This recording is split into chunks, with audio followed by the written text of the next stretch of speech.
हमने अभी तक एग्जाम्पल 4 तक किया था, आज हम उसके आगे का करने जा रहे हैं। जीएसटी नॉट लिव्ड, ये वो केसेस हैं जहाँ पे जीएसटी नहीं लगता, यानी कि टैक्स नहीं लगता। कब कब टैक्स नहीं लगेगा? देखिए, अगर कोई पैसा बिजनेसमैन के द्वारा बिजनेस में लगाया जा रहा है, दैट इज़ कैपिटल। अगर कोई ओनर अपने बिजनेस से पर्सनल यूज़ के लिए पैसा निकाल रहा है, दैट इज़ ड्राइंग।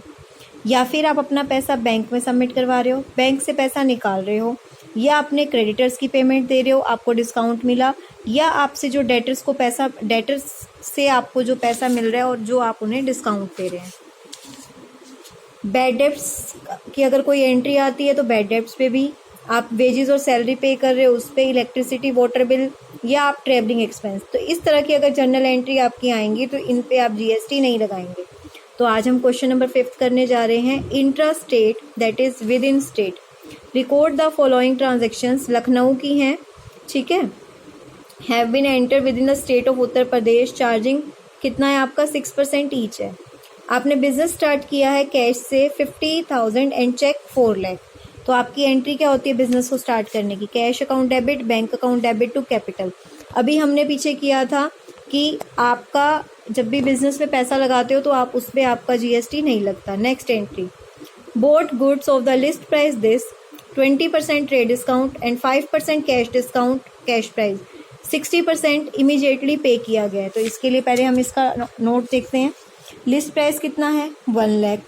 20% आपने ट्रेड डिस्काउंट दिया, उसके बाद आपने क्या किया, जो 20% ट्रेड डिस्काउंट देने के बाद जो आपका अमाउंट है 80,000, 80,000 का 6%, 80,000 का 6% आ गया, इसमें ऐड कर दिया। तो कैश ट्रांजेक्शन इन्होंने कितनी बोली है? 60% हुई है, यानी कि कैश ट्रांजेक्शन इसका 60% है। इस पे कैश डिस्काउंट देना है 5%, जो कि 80,000 पे होगा, 2400। तो रिमेनिंग आपका क्या हो जाएगा, जो 40% है वो आपका कहाँ जाएगा? क्रेडिट में, ठीक है। तो एंट्री में क्या आया आपका? देखिए, परचेज आपकी हुई 80 की, ये आपका, ये टोटल आपका पैसा है, इसमें से कैश आपको कितना मिला है? 60%।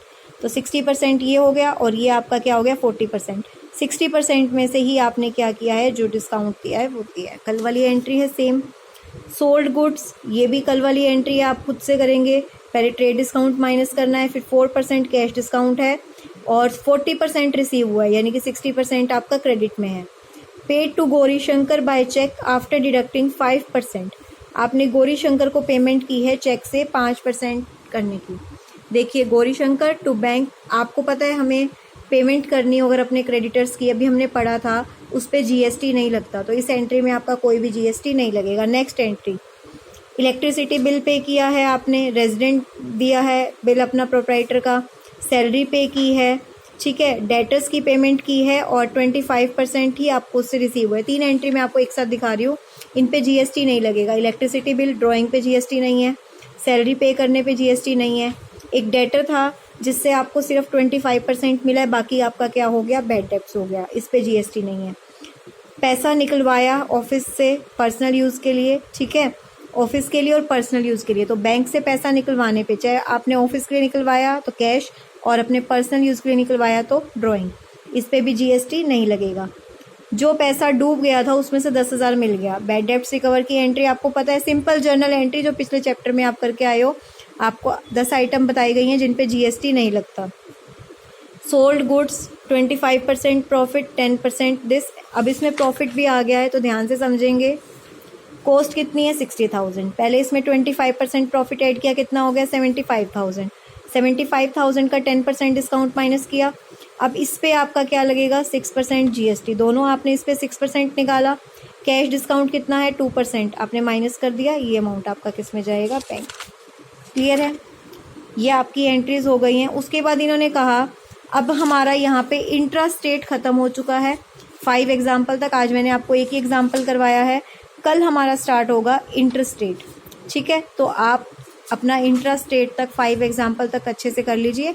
कोई भी डाउट हो तो पूछेंगे। किसी भी बच्चे के पास अगर बुक नहीं है तो प्लीज़ अपना बुक अरेंज कीजिए और इस क्वेश्चन को अच्छे से करेंगे। कोई भी एंट्री में दिक्कत हो तो आपको विजिबल है यहाँ पे एंट्रीज।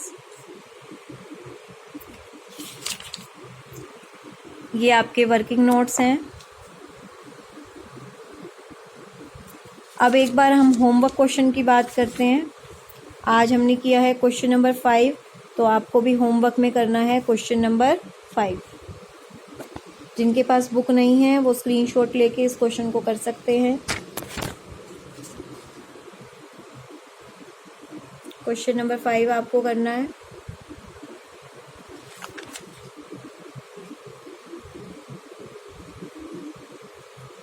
क्लियर है? Thank you.